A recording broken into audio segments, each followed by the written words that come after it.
menit lah dengan suara yang jelas, lantang ya. Kamu laki-laki ya, jangan cuma lancar waktu ngerayu. Nah, ini presentasi juga kamu harus menjawab gitu. Oke. Ya, setelah itu nanti kamu ada sesi tanya jawab, nanti dari para penguji akan nanya ya apa yang kamu tulis dan apa yang kamu rencanakan nanti seperti itu ya, masing-masing yang berharga dari ya, silakan. Terima kasih Pak Budi. Assalamualaikum warahmatullahi wabarakatuh. Salam swastiastu, namo buddhaya, salam kebajikan. Pertama-tama saya ucapkan terima kasih kepada dosen penguji yang terhormat yaitu Pak Basuki, Pak Birawa, Pak Budi, dan Pak Hari. Pada kesempatan hari ini saya akan mempresentasikan proposal skripsi saya yang berjudul Perancangan Troli sebagai alat media bantu pengangkut barang gabah dalam rangka memperbaiki posko kerja di Kementerian Padi. Disusun oleh saya sendiri, Taufik Sulistyo, dengan MPM 191031002 dengan dosen pembimbing 1 yaitu Dr. Insinyur Budi Sumartono MT dan dosen pembimbing 2 yaitu Dr. Padamawan Yulianto STMT. Bab 1 pendahuluan latar belakang yaitu tempat penelitian. Terdapat usaha UMKM yang terletak pada Desa Muara Bakti, Bekasi. Perusahaan tersebut bergerak pada bidang produksi beras dari gabah. Alat kerja yang dipakai proses pemindahan karung gabah dan beras masih menggunakan proses pemindahan yang manual. Tanpa alat kerja bantu untuk pemindahan sebagai media angkut seperti troli. Sehingga terdapat keluhan oleh karyawan akibat dari pemindahan secara manual yaitu rasa nyeri, rasa sakit di bagian badan tertentu. Oleh karena itu perlu adanya perancangan troli yang ergonomis untuk membantu kinerja pengangkatan padi di Desa Muara Bakti. Rumusan masalah, faktor apa saja yang mempengaruhi dalam perancangan troli? 2. Bagaimana merancang troli yang ergonomis? 3. Bagaimana efektivitas perancangan troli yang ergonomis?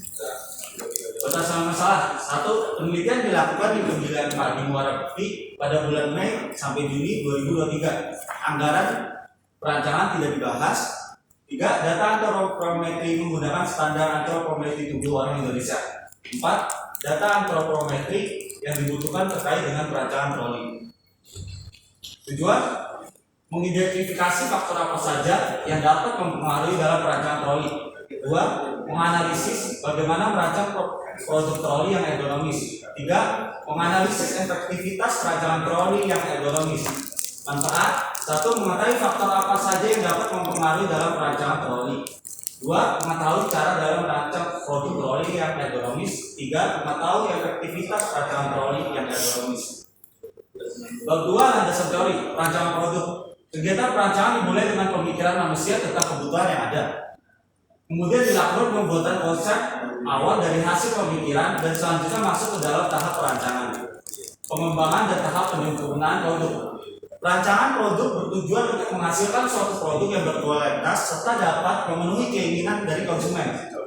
Terdapat fase-fase dalam perancangan produk yang disebutkan oleh Gitting, yaitu fase perancangan dan penjelasan tugas, 2. Fase perancangan konsep produk, 3. Fase perancangan bentuk produk, 4. Fase perancangan detail. Ergonomi. Ergonomi merupakan suatu ilmu terapan yang menyelaraskan shifting, stasiun kerja, dan jenis pekerjaan dengan kapabilitas dari pekerja. Tujuan dari ergonomi adalah mengurangi tingkat risiko cedera, meningkatkan motivasi kerja, dan produktivitas.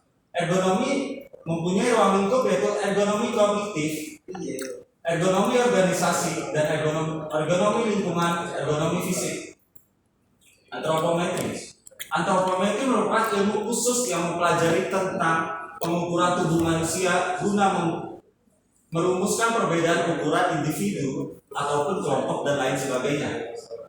Antropometri dimensi antropometri bisa dilihat dari umur, jenis kelamin, suku bangsa atau etnis. Antropometri dibagi dari 2 yaitu antropometri statis, pengukuran diukur dari dia. Antropometri dinamis yaitu pengukuran pada yang bergerak atau tidak diam melakukan aktivitas. Nordic Body Map.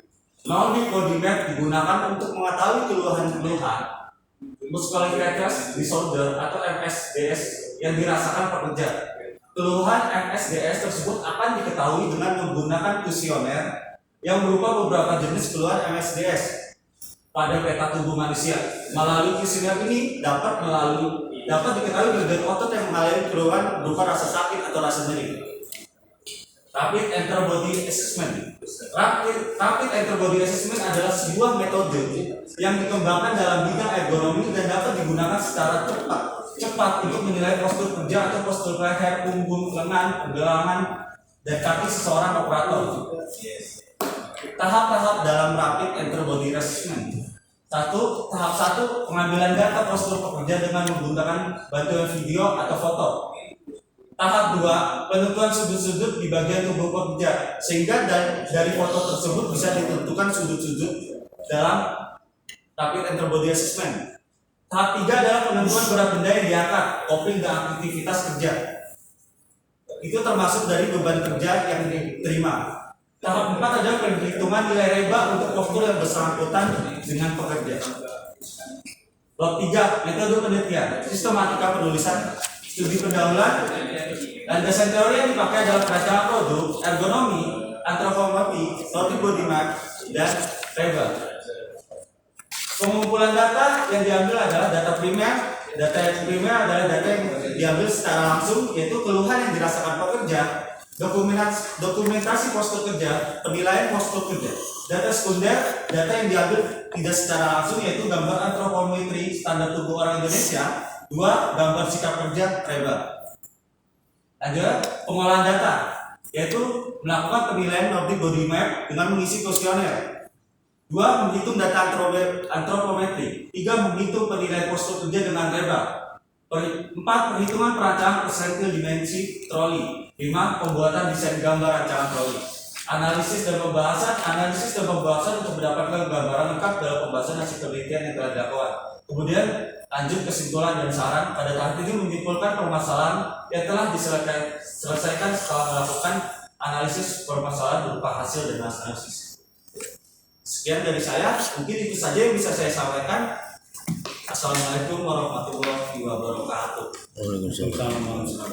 Terima kasih saudara Tambah, presentasi dengan suara yang jelas, semangat ya. Walaupun terakhir tadi semangatnya masih itu, dan tadi juga teori-teori yang